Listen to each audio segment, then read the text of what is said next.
Duke, you suck. You shut your mouth!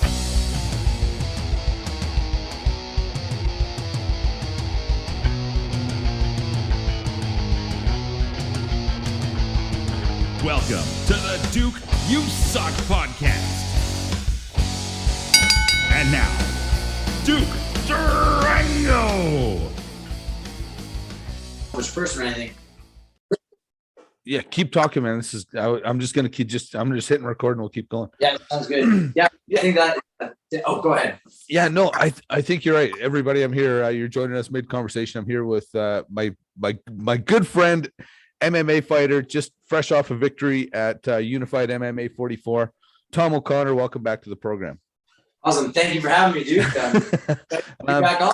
I'm loving this. You were talking some good stuff there, so I kind of wanted to start hitting record. And we were just talking about how as an athlete, when it comes to performance, you have to want it. Nobody can want it for you. Nobody can put in that work for you. Everybody's kind of, a lot of people don't understand the sacrifice that it takes to be an athlete. And you were saying that there's a selfishness that goes with it, and you know what, man, I use the feeling of selfishness because I get it, but I also call it a single-minded focus.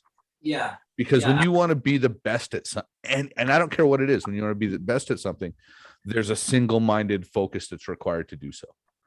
Yeah, absolutely. And that selfish element, that's what I'm saying, is I don't think you have to, there's not that single-minded focus is a good way to put it, because you don't have to feel guilty about being selfish. It's right. We all should pursue the things we want to pursue and that make us happy in cases of careers and things like that. It's should go after what you want and go get it. And sometimes it's going to come at a cost no matter what, right? That's same thing with a big career, like a career that takes, a lot of time, schooling, all those things are same, but just that element of sacrifice that's going to be at play no matter what is it's hard for people from the outside looking in to see that. And sometimes a lot of people think, we were talking about it, how sometimes an athlete is pushed by parents or other people, whatever it might be, a girlfriend or whatever it is. Maybe it's not, maybe it's just the voice in their head. They haven't admitted to themselves they don't want it that bad, but you have to want it so deeply because you have to be willing to put all that work in, the morning training, the nutrition, all those things. Yeah. And so if it's coming from someone else and not from you, and you're not willing to put it in, you're just not going to make it. That's what we were kind of saying.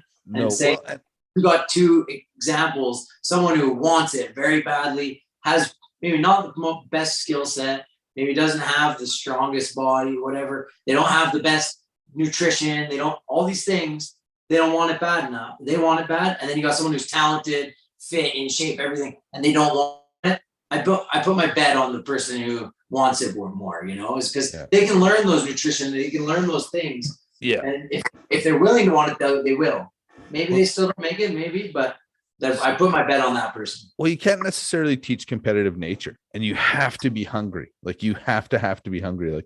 I'm actually going to, and one of them will be watching this podcast for sure, if not a few of them. I'm going away this weekend on a golf trip with a bunch of buddies, and there's a bunch of beer to be drank and things like that, and there's 3 rounds of golf. There's a tournament, so it's a scramble tournament. Yeah, you bet. And as soon as I hear that, man, I'm like, well, I'm not drinking that much because I don't care what it's for, but I want to win everything. I'm so competitive. You want to win. You're not going. You want to go and have a good time, but it's well, no, I want to win too, man.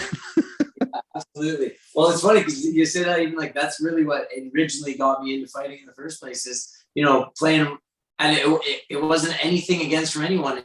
It's just, I was playing rugby and I was drinking all the time and I wasn't playing good. I wasn't playing good, I wasn't competitive. I didn't care. And the people around me, it was about fun and recreation, and it was a great time. And the people I was surrounded by were great, but I just had this pull of I cared about rugby. I want to win. And I'm not doing it. And so I was screw this. I'm going to go. When people are comfortable losing, I'm out. Yeah. I just was, right. Especially when it's something you care about. Yeah. Right. You care about it. And then it's losing burn for me anyways. I hate losing. And I mean, you want to get philosophical when you lose, right? And we do, right? I learn more from my losses than I do from my victories and blah, blah, blah. But I only want to learn so many lessons too, right? You learn more from your losses, but winning's way more fun. Learning from winning. Yeah. I know losing sucks, but I know, winning isn't everything, but I know losing sucks. Literally, yeah. I think too, it changes as the higher level you go, and you feel that, like, that's how I felt in the past, 3 years of just like, I really felt elevated, and I'm like, I am. Well, shit. When you get to, you feel with wrestling, you experience Right. that. And losing becomes more and more part of the game, so that changes it too. Yeah, well, and I think the hardest thing with losing, especially the higher you go, the more elite you get at anything, is the lower the lows become from the losses, I think, because higher the highs, lower the lows. yeah, man. And because you put so much in, So when, I always feel so bad for the guy that, you hate to see a guy lose by split decision and, in the 5th round of a championship fight, and maybe get burned by the official. But at the same time, I really feel so bad for the guy that goes in there, puts in a 10, 12-week camp, works his ass off, and gets knocked out a minute in the first round. Yeah. And it's like this, the stakes are so high in MMA, right? It's so exciting. It's the same thing with other sports, like, putting all that work in and into a season, and then your team goes in the NFL goes, 2 for 16 or whatever it would be, right? Yeah. Like that. How do you just keep going back? But that's the highs and lows come with it. But MMA has because of that factor of, like you said, goes in, gets put to sleep, or in whatever way, whether it's a submission, go in, break your arm, you're out for months. Like, it's such a highs. The highs are high, the lows are low. I never hit pause on this stuff. All right, we're back, ladies and gentlemen, after a few technical difficulties, which never seemed to be a shortage of on my program. I think that was on me. That was on this end. Yeah. Yeah, no worries, man. Yeah, like I'm gonna play golf with a friend here sometime this month, and I was saying, like, when you see me on a when you see me on a golf course, oftentimes, whether I hit a garbage shot or a great shot, I'll be the same way, because I try not to let my highs get too high and my lows get too low. Like, I try to stay very even. And she's like, but doesn't that take the joy out of life for you? In some ways it does, but it also can stop you from being burned, right? Like, it's not the best way to live. It's cautious. Yeah. And it probably, depends whether you're doing it with, right? Like, but when it's, some like competitive nature is you want to do, that's the fun. That's kind of the fun in it, is making sure you're getting better and improving. Like golf, you don't want to just be shooting at 80 or 85 or whatever it is. You don't want to be shooting that forever. I want to see improvement. That's the fun in it. I'm getting better at the shot. But to get good, it's kind of a double edge, right? It's like, to get good at it, you have to be pretty even kilter. Golf, especially for me, I go full Happy Gilmore. You know what I mean? Like, I'm going clubs, like I'm chill everywhere else, but on a golf course, because I care. I'm so and that used to be me, right? And it was because of that mentality where you'd go out and shoot, an 85 one day, and the next day you'd go out and shoot a 95, right? And that's where golf can be such a fickle mistress. And you're in the midst of shooting that 85, and you're walking on cloud 9, and you come home from shooting that 95, and you want to break your clubs. Like, you're pissed, right? Yeah. And that's talk about when you have to start having the beer. You're like, I don't care anymore. I can't hit my driver. Well, what's the point? Or whatever it is. Yeah. Something about shit, I lost you. There's this feedback of the correct sound, and the correct flow of the movement. Like, it's such a precision game that there's this weird, like, feedback of, it just feels good. When you connect with the ball that it felt good or not. Yeah, you can hear it and you can feel it. Well, you know what? It's kind of like when you hit a perfect double leg. You don't even feel the other guy. You just go right through it. It should be effortless. Yeah. So let's talk a bit. I wanted to ask you a question we were talking about earlier about training camp. What's your ideal length for a training camp? Because you're coming off a very successful win at United MMA 44 against John Nguyen, and man, you rear naked choke in the 3rd round. That was a beautiful finish. That body triangle was fantastic. You look great, man. Thank you. Yeah, thank you. Yeah, it felt like it really all came together. The weight cut actually was really good, but I missed weight by 2.1 pounds. So that was unfortunate, but just figuring out the 145. But as for how I felt and performed,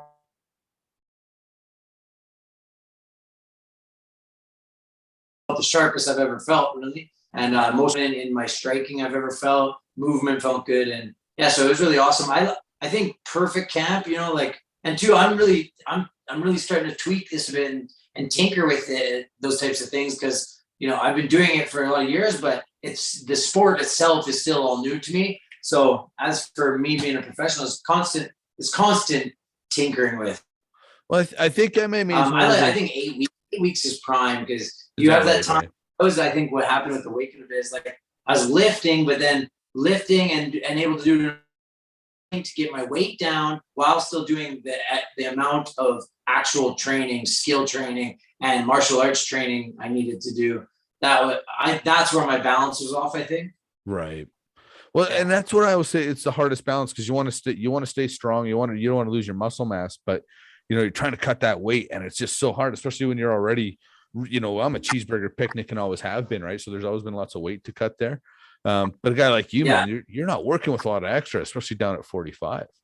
Yeah, when I get down to 45, I definitely feel that. But this it was the best I've ever done. Is like I really dove into researching about it and looking how to do it the best way possible. And so I looked up a guy named George Lockhart a lot, and he works a lot with a lot of, I don't know his roster, but he works with a lot of the roster of, the top division MMA fighters and stuff. So just looking into stuff, got a lot of good insight. And then just, nothing, just a few changes and stuff, really just more discipline, focusing on those things more, dialing in the timing was the big difference for nutrition, getting ready for weight cutting. Yeah, it's hard to peak, man. Like, it's people don't realize how hard that is. Especially like when I was lifting, I'd gain weight, I'd gain pounds, I'd lift one day and I'd feel good. My body would feel good from the stress of the martial arts training and like just the intense training where you're doing rounds and getting crushed by people, like arm bars, your joints. And so the lifting was really supplemental to feeling good. Right. But then I'd gain weight and how much running, how much road work. So that balance, I felt like, and just for a little too far out, like maybe I start getting a little lighter, a little earlier. And that was my plan. But like you said, peaking, it has to all happen at the right time, because you got a fight date. That date's happening, which means the day before that, you're weighing in. That day's happening. However you schedule it in between, that's where we really see the jump in professionalism and being an actual pro athlete versus just a brawler, a scrapper, a fighter, man, it's there's level, and that's why you always hear like there's levels to it and there's layers to it, because it takes time to figure out, man. It's that weight cutting to me, you're probably not going to want to hear this, but if I could eliminate anything from mixed martial arts, it would be weight cutting. Just from somebody that spent some reasonable time doing it, amateur wrestling, I would be really happy if and I don't know the solution, so it's not something, certainly not a soapbox I'm willing to die on. But man, more of a complicated issue to figure out what that looks like. Yeah. I think it's really tough, to say how does what do you just carry a scale around instead of doing the USADA thing? You go weigh him in, randomly 5 times a year to make sure he's staying within 8 to 10 pounds of his fighting weight.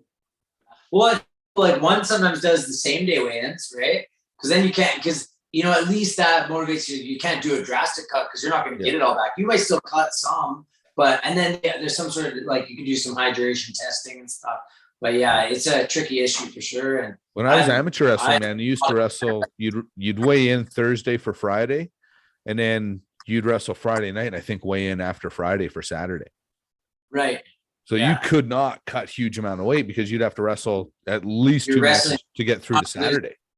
Yeah, you don't have the time to rehydrate, and you got a multi-day competition. So yeah.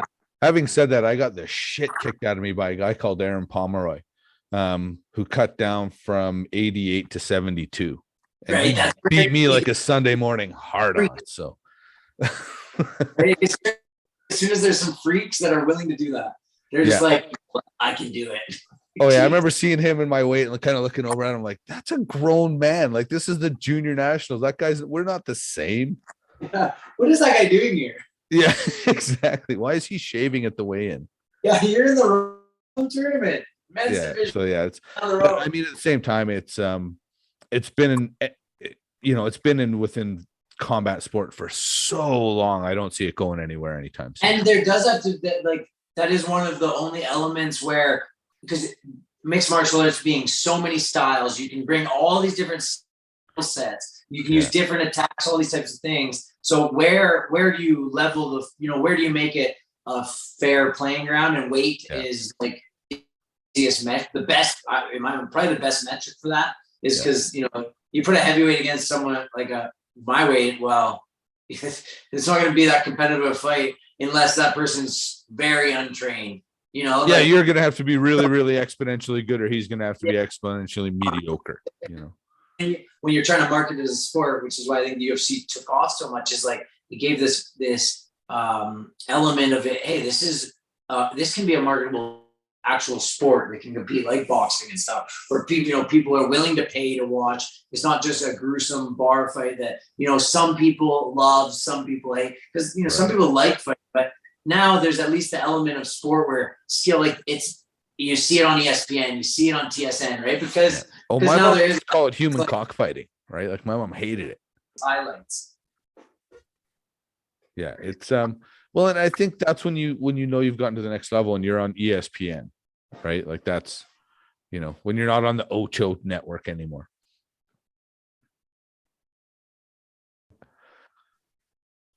Yeah. So now, how did you feel in your fight against John Nguyen? I mean, first round was a little tough, but when you were walking forward, when you were walking him down, you were landing. Yeah, it felt like that. Through it a bunch of times and rewatched and just rethought about how I feel and wrote down notes on everything. And I think like he was such a game opponent, strong. He obviously came very prepared and physically in good shape. So at any point, I'm not taking anything away from him. I felt a little bit like that first round. Again, I was forcing things a little bit. I was trying to, rather than sit back and use my range and use my movement, I was forcing that pressure wrestling, which I'm going to do no matter what. Right. That's my identity, is like, I want to get in the fight. I want to make it a grind and make it just an absolute war. Like I want to make him work for it. Right. Right. Yeah. And so that's kind of from my identity side. That's what I do. Yeah. But the element where I just felt like I was forcing the wrestling and stuff. And I think he prepared for it really to take me down. I just feel like he was very well prepared for what I brought to the table then. Right. And then in the round, in between the first and second, Brad knows like, hey, you can land your hands on him. Like said that, just trust your striking a little more, like trust yourself a little more. Go out there and do your thing. And like once I hit him with the jab in the second round, I was, okay. Like I just that little bit of, I was like, oh, it's like that. Okay, I can do this. Like, especially just with mixing, because that's something I really want to elevate my game with, is just the constant mixing of grappling and striking, and that constant, hybrid. Once you let your hands go, suddenly the takedown gets opened up, right? Oh, I froze. Yeah, you there? Oh, there you are. There we go. Yeah. Like once. God. Yeah, gone again. Yeah. No. The one thing in the second round is, once you started landing, you really let your hands go, and suddenly the takedown opened up for you, right? Yeah, right. Of course. Yeah. So instead of trying to force the wrestling where I can't get a takedown, then the takedowns start landing. Yeah, for sure. Well, and I mean, it's kind of crazy the way, of course, right? Yeah. Well, and please correct me if I'm wrong, man, because this is something I've kind of been thinking about a lot recently with guys like Jorge Masvidal saying that they want to start learning how to wrestle more. That kind of blows my mind. So would you say it's easier to learn how to become a more proficient wrestler in mixed martial arts or a more proficient striker? It's hard because both those, there's like such, to be really proficient at it, especially at the high level where you're going against people who have a high skill level of a specific martial art, whether it be striking or grappling or even more specific, really good kicker, a really good puncher, real good submission grappler, just really, good defensive takedown, something really high level skill in one area. It's the hardest part is finding that energy, especially at the high level martial arts or MMA, right? It's like, to get good at wrestling, you have to be around good wrestlers. To get good at striking, you have to be around good strikers. And then not only that, you have to put the hours into that training or whatever that looks like, right? So striking, you got to put your hours into all the striking and have the people that can tell you what's the best way to do it and or not, right? So well, and that's probably the hardest part is finding the balance, right? Because if you're a good wrestler, you can't, you want to stick to your bread and butter, you want to keep wrestling, but at the same time, you got to focus on that striking. So you want your striking to improve, but then, maybe you spend so much time you striking, see that all your the time, wrestling right? gets rusty. Or a fighter will have their identity, but we talked about this last time too, where they have their identity and they train or their skill set that's, everyone's scared of them because of their wrestling. They feel like, I go against a good striker that can stop my wrestling. Well, I'm screwed, so I need my striking. And then all of a sudden, the whole game is out the window. Well, actually, I don't know if you heard Justin Gaethje. Was it Gaethje or Poirier? One of them just said that the mistake they made against Oliveira, actually, it was Gaethje, was not depending enough on his wrestling. He respected Oliveira's jiu-jitsu so much that he didn't want to take him down. So that to me is what tells you how good Oliveira's jiu-jitsu is, though. Well, what Gaethje said just recently in an interview is that he focused too much on Oliveira's jiu-jitsu and didn't want to take him to the ground. So he was so worried about that guy's jiu-jitsu, he didn't stick to his strength. And he said, he stayed up and struck with him when he should have just took him to the ground and beat the hell out of him, right? So, stayed on top, ground and pound type thing. We talked about that last time on the last podcast. I brought what bugged me about Gaethje against Khabib. Like, of course, you can't, it's not an easy fight regardless. Who knows the way that like, you can't take anything away from Khabib. But I thought Gaethje, he kind of lowered his base a bit, brought his hips further back, and to keep his body away from the leg, like him getting taken down. And he didn't throw any of the leg kicks that he was lighting people up with, just throwing endless leg kicks. And I was like, I wish he kind of just went with that and just said, okay, well, if he takes me down because of the leg kicks, so be it. Come back on your shield type thing. Well, and rely on, like you say, I could be full of shit, but he was a Division I wrestler. So, as great as Khabib's grappling is, and a Division I wrestler, those guys aren't bums, right? So don't be afraid to, like you say, don't go on your strength, right? I don't understand guys that he's been knocking people out, so his hands are crisp and fire. Well, and that's great, man. But I always say, like, if you become, the greatest at the world eating bananas, don't get to the top and stop eating bananas. Sometimes we make too many changes, right? I'm not saying don't throw your hands, surprise, I can throw my hands, right? Like, that to me is what you do there. But if you're bread and butter, how many guys did Khabib stand up with? I'm not saying he fought an exciting Alaquinta fight. Oh, Alaquinta made him stand up, man. Alaquinta, I think that was his toughest fight. And it's funny because then you look back on it, it's like, whoa, Khabib's striking looked great. It's like, look at Khabib's striking, it looks awesome. But you're like, Alaquinta has his hands. He's literally standing like this the whole fight. He's fighting with his hands here to take his underhooks, right? He's throwing punches there. And it's like Khabib had an open face to throw his punches at. It's not like Khabib's boxing was unreal. Of course, his range control, he can strike still. He's one of the best martial artists ever to compete. He has the ability to strike. But the fight was actually really competitive. Decision. Khabib didn't finish him. He couldn't get him. He couldn't hold him down to finish him, right? It's Quinta's wrestling's really good, man. Yeah, it's cool. His wrestling is good, yeah. Yeah, and you know what, man? And Khabib dropped Conor. He stood with him, but eventually he just, you don't see Khabib stand. Anymore, obviously, but he's not going to stand and strike with guys. He's going to take you to the ground. The same with GSP. He can, but he's going to take you to the ground. And people, it's boring. He doesn't finish. Whatever, man. He didn't get to be 29-0 looking to be flashy. Yeah, and two, like, it's boring to some spectator that doesn't know, but ask any one of the people that Khabib smashed and beat how boring how that fight was, and they'll all say it was hell. You know what I mean? Because it was there's nothing more frustrating than Islam was against the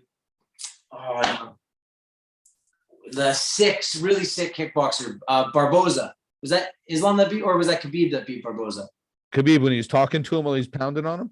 It's just like that. Nothing feels worse in that fight than just finish me, or let's get through this. You know, like, Yeah. and as a fighter, you're not 1 ounce of quit in Barboza. He's any chance he can, he's gonna, but it's too late. You can't do anything. No, well, he takes you down, then he somehow like leg triangles your feet. Yeah. You know, and then you're stuck. Like you can't, once your feet are, you're trapped. And he's so good at doing that. One of your arms. Yeah. One of your arms, so you can't build a base to start working your way back to your feet. There's no base. You're just on your side with this hand just to block punches.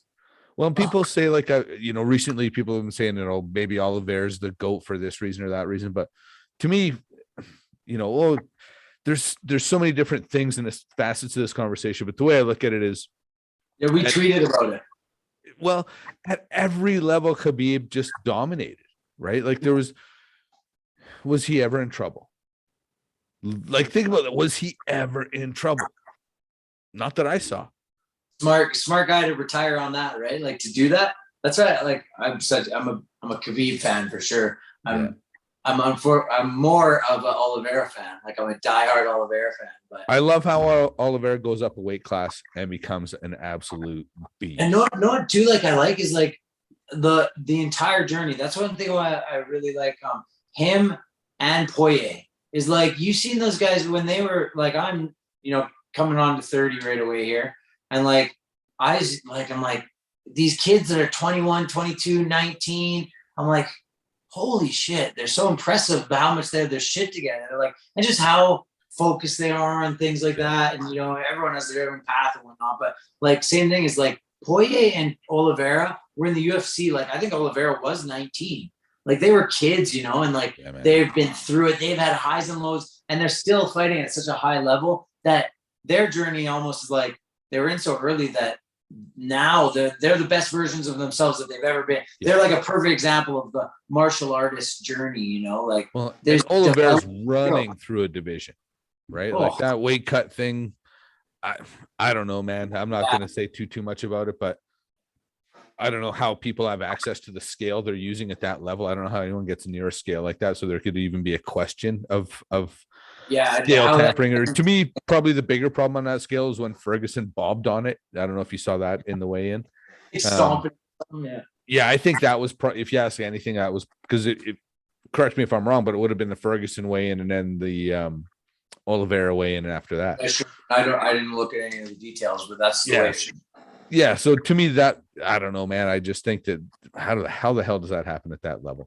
Yeah, it's very weird. Well, then did you see the face after? Like, you see that post online of like his face? He was like genuinely surprised. He's like, I should have thought I weighed, but yeah, either way is like the fight performance. I don't think that Gaethje's taken anything away from him on that. I think he's like, hey, he got me, Well, and he did, and to Oliveira's credit, like we keep having this GOAT conversation, and it's certainly not my thought. Somebody else came up with it, but Oliveira beat Gaethje faster than Khabib did. He beat Poirier faster than Khabib did. Well, that's what I mean is like when you look at those guys' careers, like Khabib is unreal because he's undefeated. People didn't even he's untarnished, like nothing fazed him. And that style. But I also like Oliveira's journey of like. You know what? He did go through the shit and like he got finished by guys and it sucked. Like the highs and lows. We talk about the highest of highs, lowest of lows. He's the example of that. But now his actual, like if you took him as a fighter, what he is right now,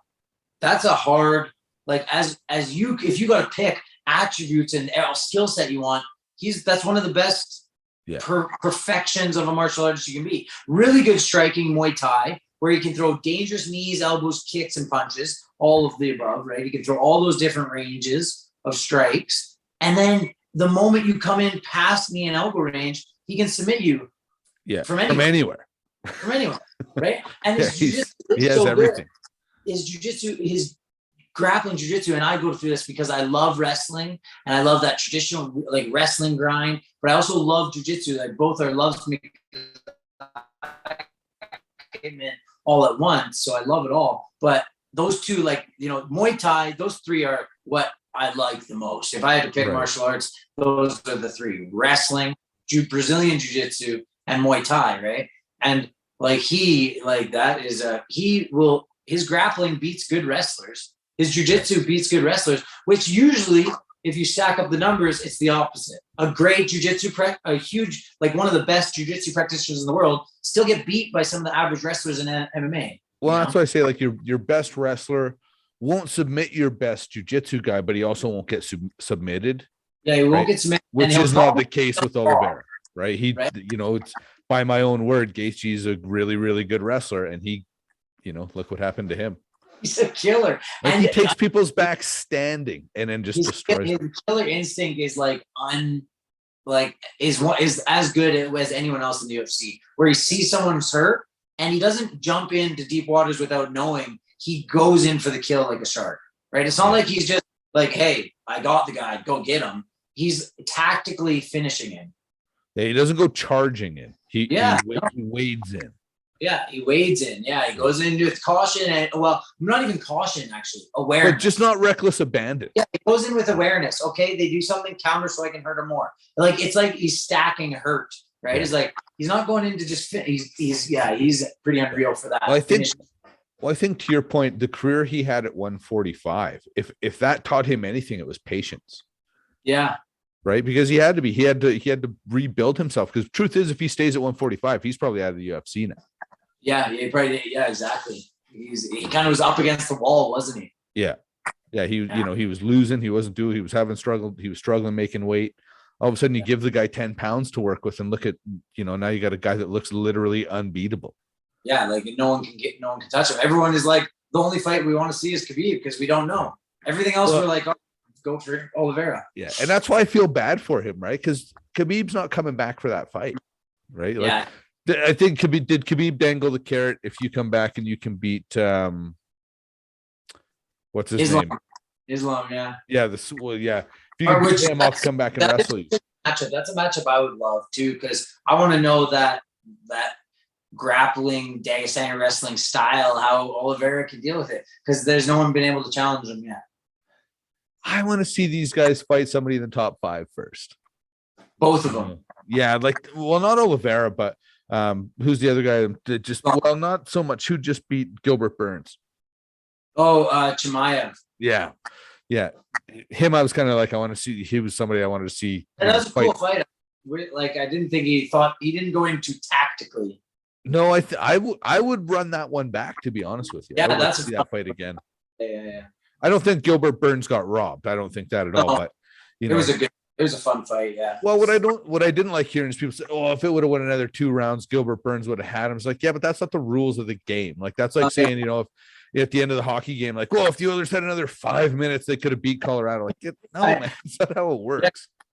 Yeah, exactly. Literally, and that's sports, right? This is what I tweeted to you when we were talking about this. Is I was like, I think the GOAT, and I talked to my friends and Brad, and people. I bring this up all the time. Is like, I love sports. My life is sports, right? That's all I basically do, is something to do with sports. Right. And I love the media side of it too, especially now being a professional and seeing that side. Interviews, all these things. I love that aspect, right. And that's really what comes down to the dollars and cents, isn't it? Is like the media side, is how we're an entertainment industry. Yep. So I like seeing all that stuff, but it too sometimes just makes me think is like that GOAT conversation. The conversation of GOAT is such a good media grab, because you like, it's the Gretzky versus Crosby. Is you can never really. It captures everyone's attention at every level.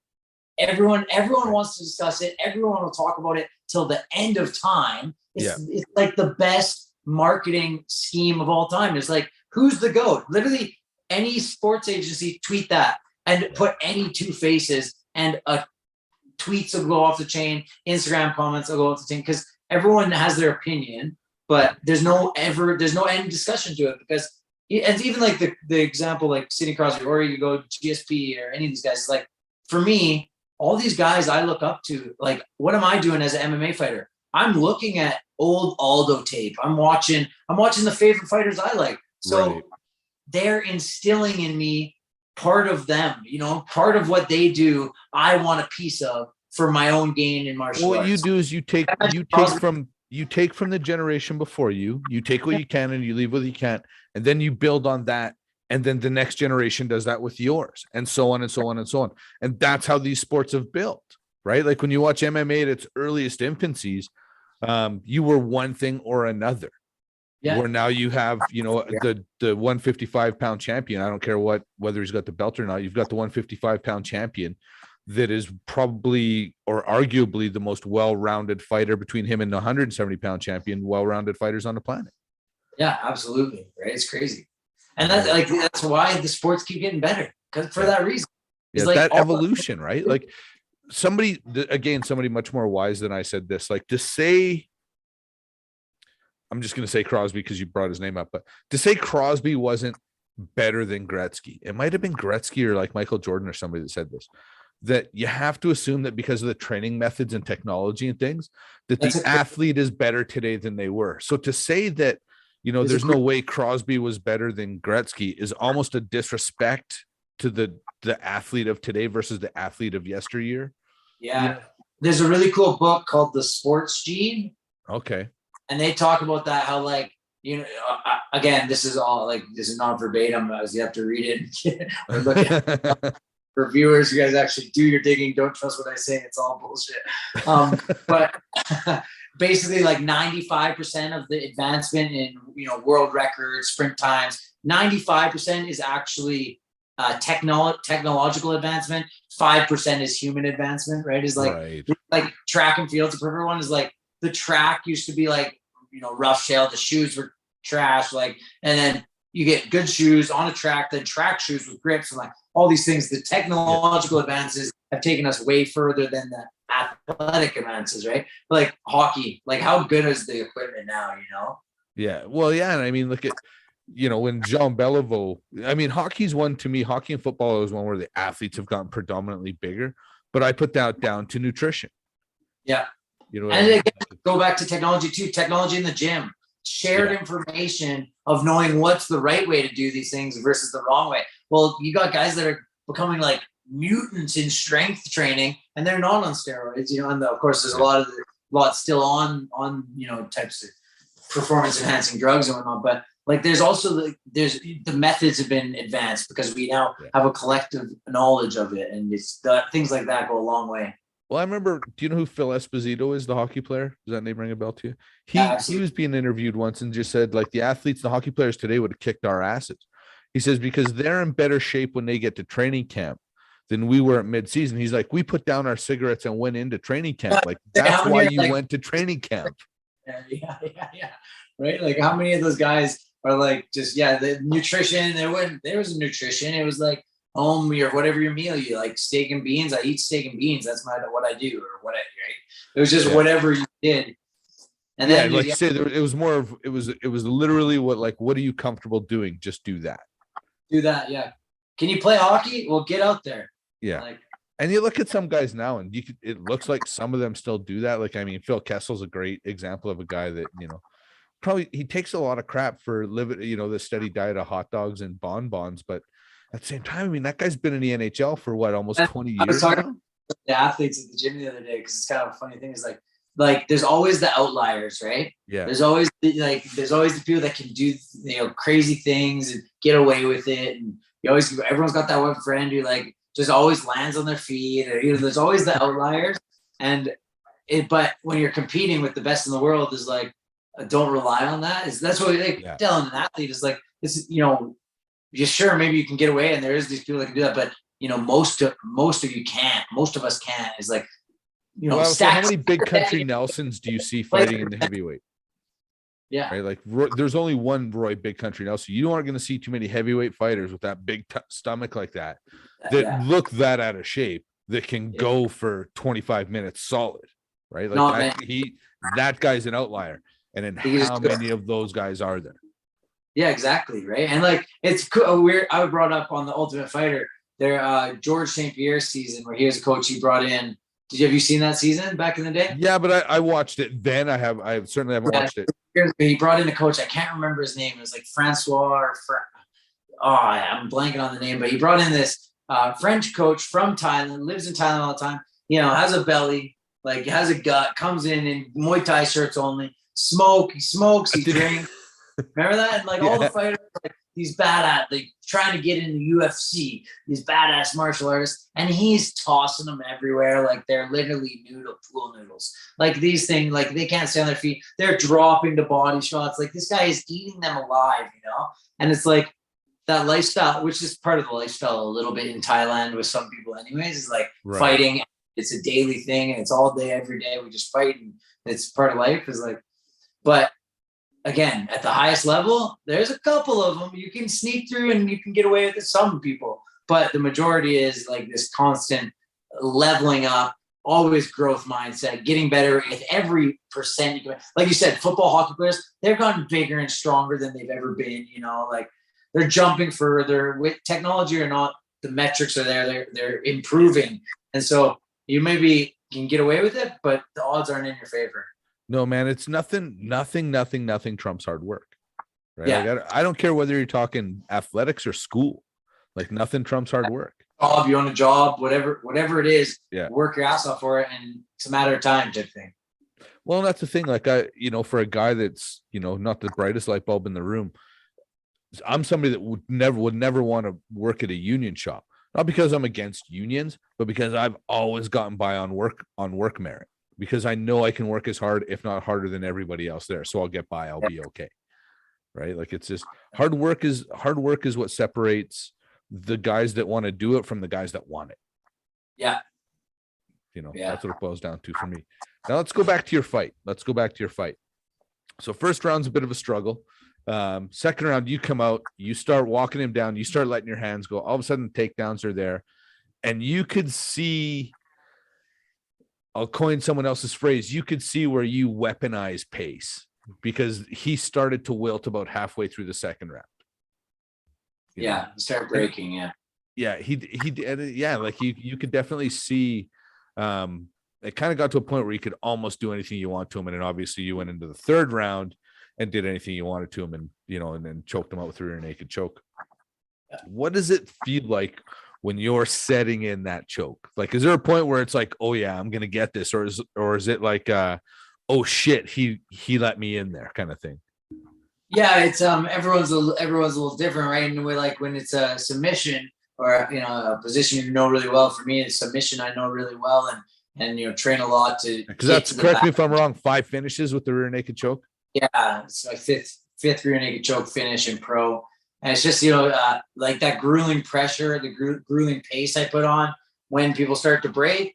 That's what they do. They give the back, right? They give a worse position to try and get away from ground and pound and pressure, and they want to get back to their feet, so they turn to get back to their feet. When they're maybe not in the optimal position to actually build a base and get back up, and so they give that to some degree. But there also is that when it's a submission, when it slips in when you have it, and that's something we all train really well. Is like not force, like you said, Charles Oliveira, the killer, right? Is knowing when you have it, and then being able to put the right amount of pressure on at that. Like, so for that choke, was like, as soon as I felt it under the chin, I didn't want to rush in and try. I wanted to, so I was, at a 4 out of 10 squeeze on that when he tapped, and I was just going to keep going until he was out. Right. It was like, that's, slow and steady, like an anaconda. Every breath they take that space. Every single time they give a centimeter, take it away from them. Yeah. And so, especially with a submission like that, when you have the triangle around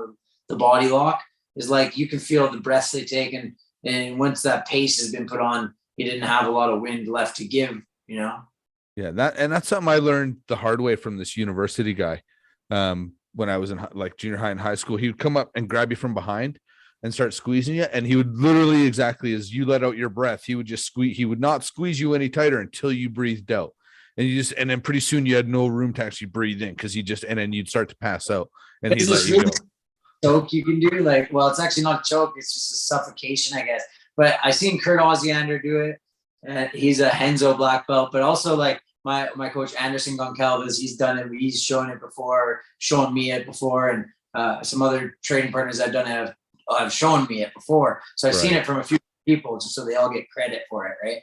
But where you will pull the person, you're in side control, and you can pull the person up, and you set your fist underneath the middle of their back, right between the two scapulas, and right at the base of the where the lungs and the diaphragm when you breathe out. And so every time, then you take side control very tight and get a good grip so you have good base. And every time they breathe in, you just take that space with pressure. And so eventually they pass out. It's not a blood choke or an air choke from the esophagus and neck and lungs like there. It's from just not being able to expand their chest to take the next breath in. And it's crazy. That's what they'll say, that they can put people to sleep all the time with that. Sounds Crazy. super comfortable too with that fist part in the back. Yeah, right under your spine. And like any of you that have done wrestling or jiu-jitsu, the amount of pressure that a good grappler can make is you there's no understanding it unless you've been under it, right? Yeah. Well, and that's the one thing you hear about Khabib is that, I heard somebody describe it's like having two guys on top of you. He's so heavy once he gets on top of you. That kind of comes back full circle to what we started the whole conversation with, is like, to be how do you be good at a skill? What skill, are you a good kickboxer, grappler? Like, how do you be really good at a skill? And you have to be surrounded by those guys. That's one of the hardest things at the top level, is like, how did anyone fighting Khabib prepare for Khabib? Because there's nobody in the world that you can get that does what he does. So you get the best version of the people to simulate the closest things. You study the positioning, the little details of things that Khabib does really well. Make sure you know what he does and you can apply it. And it's still not enough, right? Like they used to say that about Lyoto Machida, is like, how do you train for that? You can't find anyone that does what he moves. Yeah, who's that fast? Who can move like that? Yeah, that's that fast. Yeah. Yeah, he was so, and that same with even John Jones. Like, the wrist fighting, the constant grip fighting, the hands in your face, the distance control, range control, mixing up the grappling, and oh man, you just don't. John Jones going to look like at heavyweight with his speed and athletic ability. Crazy. He's a long night for anybody, anyways. But geez, I don't know. If he could. What happens when you're wrestling Chandler Jones as a kid, eh? Well, yeah, I mean, 240 and that good of an athlete. Like I can't, I don't know, man. I can't even get my head around that. Like, just because he's speaking of athletic gene, right? Because he's got two brothers in the NFL. Yeah. And then you look at what he does, and it's just like, frick. I can't even get my head around it. Like, I'm not a big fan of John Jones, but I'm such a big fan of what I think John Jones can do as an athlete. Just as a fighter, like, it's hard to. He's got a dog shit attitude, but man, forget it. He's so talented. I don't watch UFC because the guys are nice. Let's just say that. Yeah. And if you get, like, as soon as you can separate those two things of like, okay, the person he is and the fighter he is, well, you can't argue against the fighter he is. No. People will make arguments all day against the people and everything. And I think that's really important in life, and in kind of anything, is be able to separate your personal opinion from a professional opinion of somebody. Right. Like you can think I'm a piece of shit, but you can't deny that I'm, X, Y, or Z. What's that? Sorry?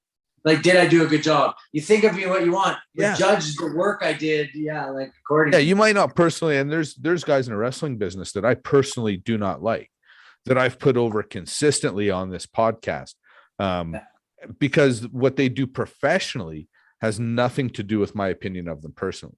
Like, you have to respect the work to some degree. Yeah, I cannot get along with you and still say that I think, Tom O'Connor is one of the best up and coming fighters probably on the planet right now. Right. Like, that's a hard thing to do. And more people, I think, should be trying to, like it's hard to get over your emotional feeling of something like that, but it's important. And in the professional sense, I like that. Yeah. Well, I heard a guy do it a while ago. He was, we were talking about hockey, and unfortunately every Canadian thinks we know everything about hockey. And, and I'm going to go back. This would have been, I'm going to say 2017. And he said, Mark Giordano is the worst defenseman in the league. And I just looked at him, I said, with that single statement, you've just admitted you don't know a fucking thing about hockey. Yeah. And, he goes, well, I just don't like him. Then say you just don't like him, but don't make a statement like that. Now I can't take anything you say seriously anymore. Yeah, it's so funny, right? Cool, because then you got that guy saying that, and then you got we all same thing, especially when we're talking about hockey. We all got that friend who does this, but it just sometimes for me, it's like you got a friend or two that knows stats. I'm not good with stats. There's a couple of kids. There's this kid that comes to the gym, and like he was there when he was like 13, right? And anything NBA or NFL, any stat of all time. Really? This kid and you ask this kid, you bring up a stat, or you say like, how often do we do that? Like, oh no, this guy did this. He'd be like, no, he didn't. He had a, whatever receiving yards. He had 800 receiving yards, not 910. And he'd be like, no, he did this. No, he didn't. And he was right every time. This kid, like, right, is the guy that knows stats. And people, that's the thing, is like, we all have an opinion on shit that we don't even know fully about, right? Yeah. The internet has proven that. Yeah. And not only, it probably perpetuates it a bit more too, is like, because we all can be involved in 50 things at once. I can follow, MMA, kickboxing. I can follow everything and comment my opinion on it. So I don't even have to be a pro, but I can be a part of the community. Well, right? yeah. And how can you, like, excuse me, one thing that something happened in pro wrestling here a little while ago. I don't know if you follow it all, but there was a bit of an angle in a promotion called AEW with a character called Maxwell J. Friedman, MJF. And if you go online right now and just kind of Google MJF, he did a really good program that blurred the line of reality. And a lot of the internet writers jumped on it so hard that it was the realest thing, that this guy was leaving the company and all this shit was going on. And I'm sitting back and I'm like, I might be wrong, but I'm betting $1,000 of my own money right here, right now. This is a work. This is bullshit. And sure enough, he shows up at the pay-per-view, wrestles his match, puts another guy over, like takes 10 power bombs and gets carried out on a stretcher. He didn't do that because he was just about to quit his job, right? No. So all these guys that think they know so much look like total assholes. Right. And like, how often we see it in MMA with opinions like that, like, right? We talk about, and that's why I think the media loves the greatest of all time, because now you got, millions of MMA fans who know everything about MMA. They know the stats, right? Like, they know everything, and they know who would beat who, and they'll tell you who would beat who. But the marketing doesn't care. It's like, yeah, talk about it. Comment on our post. I like that. Right. Yeah. Well, the truth is, I think maybe I'm full of shit. But I bet there's a lot of guys like me out there that sit around talking about MMA that have never been in a cage fight in their lives. And I bet 9 out of 10 of those opinions on the internet are guys just like that they watch it. They hear Joe Rogan talk about it. They hear Daniel Cormier talk about it. They hear the Paul Felders, et cetera, et cetera, et cetera. And they think because they repeat and hear the thoughts of those former fighters that they have an understanding of what it's like to be in that cage. And it's like, just shut the fuck up. Yeah, they do. Yeah. Well, I think too, there's that element of like, don't like, because if you haven't been in there, you don't know. Simple as. But too, like, I think because there's some good analysts that maybe have never cage fought, but are passionate enough, and it comes back to one thing: putting in the work. Yeah, well, that's where Rogan, right? He doesn't have to be able to fight in a cage to understand what you're doing in there. Yeah, if I want to capture the emotion of that, I kind of have to talk to Cormier or Felder. Yeah, exactly, right. But how many people online will act like not only they know but then too that their opinion is right. Yeah. That's what I'm getting. Like, and they're gonna die on the hill. And not only that, they probably, if you asked them to, couldn't point out, like, wouldn't know the difference between a wrist lock and a wristwatch. Yeah. Right. Yeah. Like, those are the guys that rattle my cage. Right. Like, it's okay to have an opinion, man. And probably anything with the internet, period. We see it from the MMA because we're so into it. Well, you know what? I had a bit of an epiphany here a couple of weeks ago. We were talking about how bad, social media, Twitter in particular, scourge of the earth, worst stuff on the planet. Just nothing but, keyboard warriors going on and on and on. Yeah. And all of a sudden I thought back to this time now. I'm so old, Tom, that I started wrestling just when the internet was a thing. YouTube didn't exist yet. Yeah. Right. Crazy. So YouTube wasn't even a dream yet when I broke in. So I remember two guys talking about something called the Alberta Pro Wrestling Board. And it was, just a bunch of fans, and it was a message board basically. And on that board, the fans would go on there and just talk mad shit about each other. And I started laughing. I said, I just kind of realized, like, this isn't a social media thing since the dawn of the internet. Yeah, for sure. Right. I guess, it's just internet. It's just like when people, it too, a big part of it is that anonymity, or, you can be anonymous. 100%. Well, same reason see people picking their nose in their car. They literally think nobody's watching. Yeah, and then you look at it. Oh, they hide it. And Yeah, that's what we do. And we all do it where we care about the outside perspective, but you have to balance that enough where you don't care about it so much that it's hurting your own image of yourself, right? Like we're talking about identity is like yeah. no one's opinion should, or I guess it depends on who, but it shouldn't hurt your image of yourself. Because that's an important thing. Is like work on who you are. I mean, Gives a fuck. if you value someone's opinion enough to let it affect the way you look at yourself, I think most importantly, look at the way you live your life. Yeah. You know what I mean? Yeah. And but also the way that person lives their life, because I don't like people coming at me from a moral high ground on anything. Yeah, sure. You know, that's one thing. When I talk to my friends, if I see them doing something, They're the biggest. I think if you see somebody doing something wrong, even if it's whether it be, you know, you're looking at someone's training methods and saying, geez, I think you could change this. You never want to approach it from like a moral high or a, you know, a technical high ground. Yeah, absolutely. Yeah. And I think that's the hardest thing where, you know, to say like, hey man, I think you're living your life in a way is such that you could do better. That's a really hard thing to say to somebody without a moral high ground.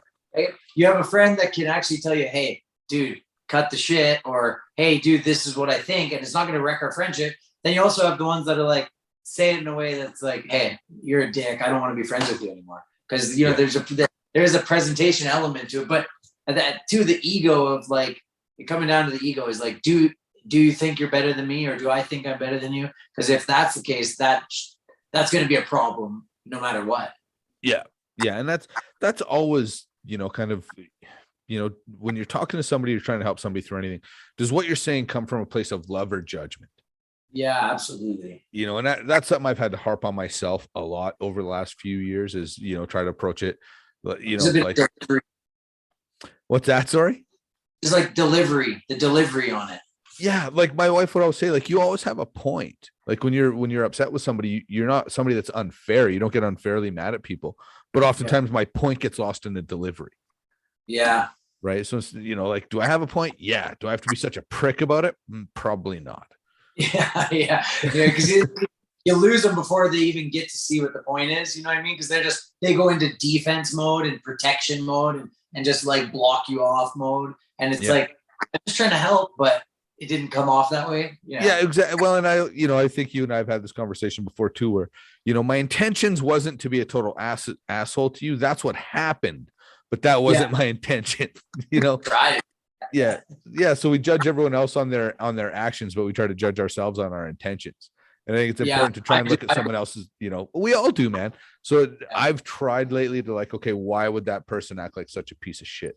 You know, like trying to look for their intentions. How often we're more similar than we are different again, right? It comes back to it is like that person's acting, they had a bad day or a bad week or whatever it is, something like, you know, or they don't like you and they won't admit it, or they're scared, or whatever the reason is. There's probably a reason that you can relate to way more than you think in that moment where you're emotionally charged a certain way, or, you know, real grumpy or happy or whatever it is. Your emotion, you're acting on emotion too sometimes, right? It's like it's hard to realize it. Yeah. It's the same as when you're fighting, man. Like it's, you know, you can't do anything. We talked a little bit about golf and how you got to stay calm in golf. Fighting is the same way. Like there's times when, you know, a guy's maybe talk some shit and it brings some extra emotion into the fight, but you still can't let that emotion take over what you need to do. You know, and Khabib Conor was a really good example of that, where Khabib didn't go out there and throw caution to the wind, you know, because he was angry at Conor McGregor.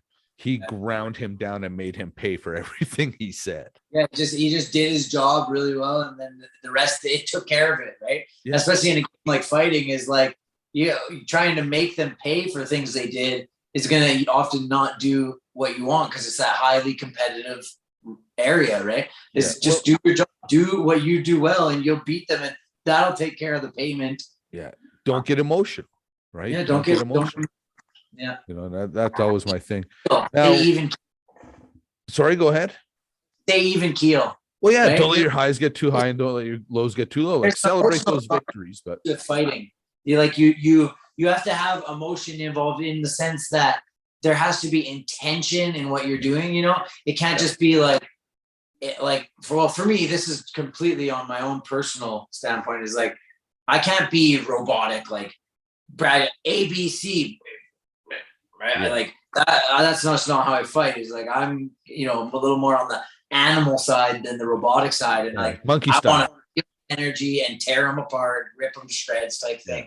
And so there has to be intention, because my mentality is like you said, animal. Like I'm like just ready to rip them to pieces, but I can't go in like that because that's not tactical. Yeah. You still have to be the samurai, the soldier. Well, the thing is, you can rip them to pieces, but you can't just walk up to a fresh opponent and pull the arm off. yeah, Right? You've got to grind him down. He's going to get tired. He's going to leave the arm hanging out. Then it gets removed. Yeah. Right. Then you're going to keep grinding. Other arms hanging out. Off it comes. Right. Like it's a everything doesn't matter what you're doing. You know, a marathon lasts, you know, good marathon runners run a marathon in what, 2.5, less than 3 hours, I think. So to me, looking at MMA, 15 minutes is a full marathon, you know, or 25, I guess, in championship fights, but 15 minutes is a full marathon, and you need to be prepared to go that long, especially if you're mad. Yeah. And if you're mad, usually, that's going to be a backtrack thing. Absolutely. Yeah. Well, I mean, this is going to sound maybe crazy, Tom, when I say this, but like, if I'm that mad at you that, you know, you've talked about my religion and my mom and my wife and my dad and, you know, whatever else you could get out of your mouth, which I think as many fights as Conor sold, I think there's a point where it becomes detrimental at the same time. Yeah. But, I want to have you in that octagon for as long as I can. I do not want to knock you out in 15 seconds. That's true. Yeah. You want to take 5 minutes, right? Yeah. I want to make you pay. And that was, you know, my favorite part of that fight between Conor and Khabib was literally when Khabib standing over him, smashing him, saying, "Let's talk now. Let's, you know, talk now." What do you now? Yeah. Yeah. And because it's true, like there's part of me that, you know, that knows shit talking sells fights for sure. But at the same time, if I go in there and I'm, you know, and I'll use John Nguyen as a great example of a guy that, you know, came out in his pre-fight stuff, showed you a lot of respect, was very, you know, confident in his ability and respectful. But if he comes out and says, you know, Tom O'Connor's a bum, I beat him on every fucking, you know, there's not a skill set I don't have that doesn't beat his, blah, blah, blah. And he comes out and gets choked out in, you know, 1:15 into the third round. Who'd you just lose to? Yeah. Right. And that's my thing with Conor. Like, you talk so much shit about Khabib and Diaz and all these guys that have beat you. Then who just beat you? Literally, by your own admission, a bum just kicked your ass. Yeah, by your words, you just got beat by that. Yeah, absolutely. It's what is it called? It's called cash and checks you can't afford or something like that. You know what I mean? Like, writing checks with your mouth your ass can't cash. Like, it's there it is. Thank you. Yeah, like I can sit here and say, you know what, Tom, I wrestled for longer than you, and I think I could beat you anytime, and you're a hobo. And then you come out and kick my ass. Where do I go? When you kick my ass, where do I go? Right? I want to say, you know, Tom's got a good skill set, but I do think I'm better than Tom. I do, you know, show him respect. And because when you're watching hockey, I guess, is a poor example, because I think hockey players are the worst on the mic ever. And for guys that talk so much, their promos are such dog shit. But they all show their opponent so much respect. Yeah, absolutely. You know what I mean? I wish we could find somewhere between Conor McGregor and a hockey player. It's so regular because they're showing so much respect. It's like they've all done it before over and over and over again. Yeah. But it is the most. You don't want to give them, you know, we used to call when I was a kid, don't give them anything to hang on their bulletin board. Yeah. Right. Like, don't give them anything that gives them the motivation. Right. Yeah. Exactly. Why give them bullets for their gun? Yeah, you know? for sure. But at the same time, I mean, there's something to be said for that. You know, a lot of people say, is it Aldo that said Conor was in Aldo's head, and that's why Aldo went charging in and got knocked out. For me, again, this is just an opinion from another, you know, like this will be on the internet. My opinion, Tom's opinion. Everyone's up. This is the right way to think, you know. But for the Aldo fight, I have a special. My heart is in it a little more because that Aldo is like my all-time favorite, right? Okay. You know, definitely, he's in my top 3. Right? Him, George St. Pierre. And then the third spot is open for people as they change. Right now, Oliveira. But Aldo, I felt like the talking was definitely a huge part of it. But too, it's like when you're a champion that long, the generation that's coming up, like me, like everyone watching, is like not that Conor. I feel like Conor was almost built to beat Aldo in the weirdest way. You know? Just as it be like me, like especially because you said like when you were around, when you were starting, YouTube wasn't a thing. When Conor McGregor was starting, YouTube was a thing. And Conor McGregor could sit at home and watch Aldo on loop endlessly. And that's downloading in the brain. Because even for me, it's like things Aldo did. Well, so, and then, you know, you got a game plan. Is how many fights before he fought Aldo was he talking about Aldo? Right. So coach and so then, you know, I feel like part of it, the build up, I think the talking was a big played, of course, a role, but too, just the build up in general, like the build up for months and months and months, all those, and maybe even longer than months. So, I mean, you know, McGregor had probably been preparing for him for years. Yeah, honestly, right. And not only preparing for him, talking on the mic about it. So, you know, all those, like, he's defending his belt against other people and his focus is on that, but he's hearing this. And then on the other end, and Conor, his rise to fame was warranted because he's lighting people up, right? Especially in a sport like fighting. He's just on this trajectory to meet Aldo, that's how it had to seem, right? When you can talk that shit and back it up, you're going to do two things. You're going to polarize people. People are going to love you for talking the shit and back it up, and people are going to hate you for talking shit and backing it up. And in today's day and age, that like we see it with Conor, that's money and it sells seats and it's entertaining. But like you said, it is a detriment and a level where, and that's what to me comes at the very heart of martial arts is, it can be media and money, and that, you know, you should take it as a profession to make your money and get out and whatnot. But at the end of the day, fighting is truth, and it's me versus you, and all the media, all the bells and whistles, everything involved isn't actually the main thing. I'm fighting you, and that's all there is to, and you can add in the storyline, but this is actually me versus you, whether you like it or not. All that other shit's gonna melt away. All that, and they play, and that's where, like, I love to, you see some other fighters who, you know, maybe don't play up to that as much, and they don't make as much money, but they're also, it's like the highs and lows, like that doesn't hurt his detriment, right? It's like George St. Pierre, for example, like he never would talk shit. He was always respectful, and so that fall, like if he lost, it wasn't this terror. It wasn't, the drop didn't seem as big. It was I was like, going to tell people, like, hey, watch the farthest fall is the one off the high horse, right? And like a cool example is like McGregor having a hard time getting the momentum that he had back because it was so much, and he fell so far. George St. Pierre, both losses, he avenged the next fight.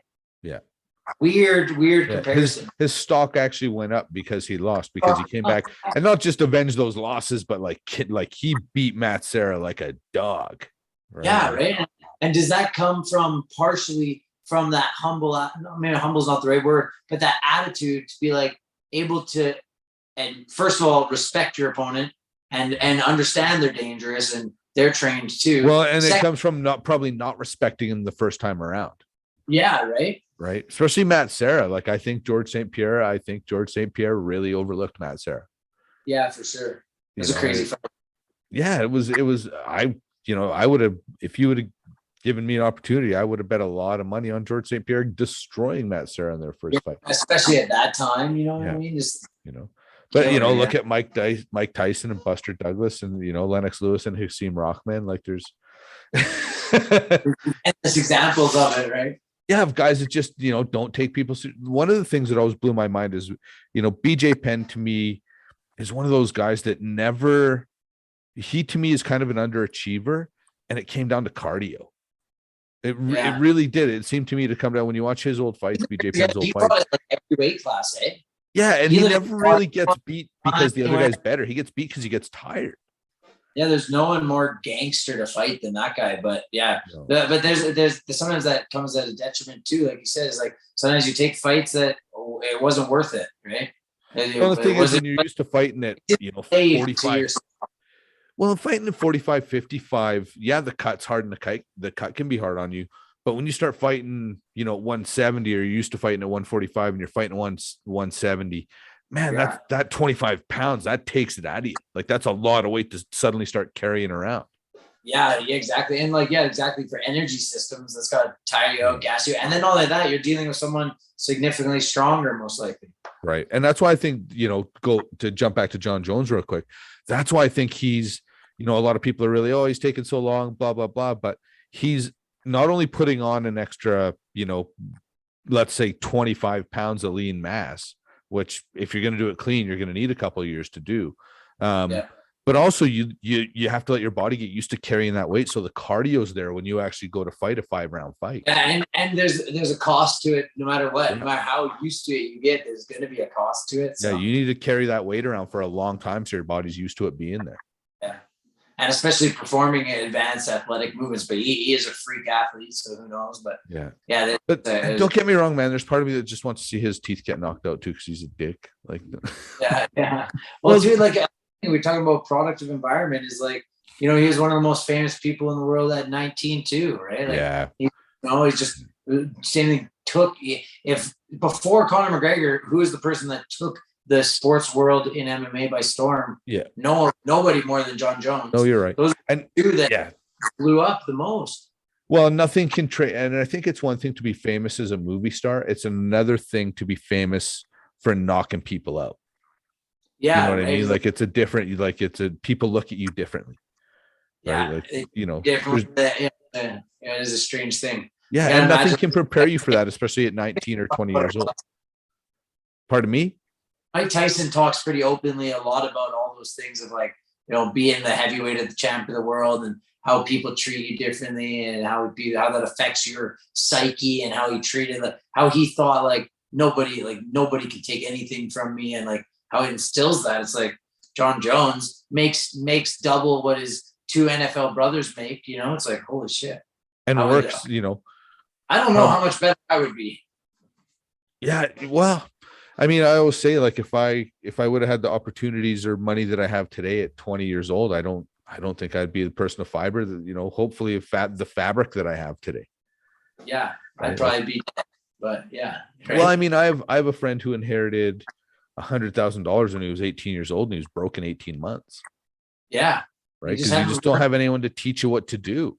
Yeah. And you just haven't learned like you said, the hard work, the cost, the sacrifice. You didn't learn what it took to get that. So the value is almost less, right? It's like, I don't need to hold on to this because I got it so easily. Yeah. Well, you just think I'll just get another 100. It's like, that's not how it works, right? Like it's a tough, was it a hard lesson for him? Yeah, but it's probably the most valuable lesson he ever learned. Yeah, absolutely. They needed that hardship in some way. Yeah. So what's coming up next, man? What's happening? Just kind of keep training, keep getting prepared for the next event.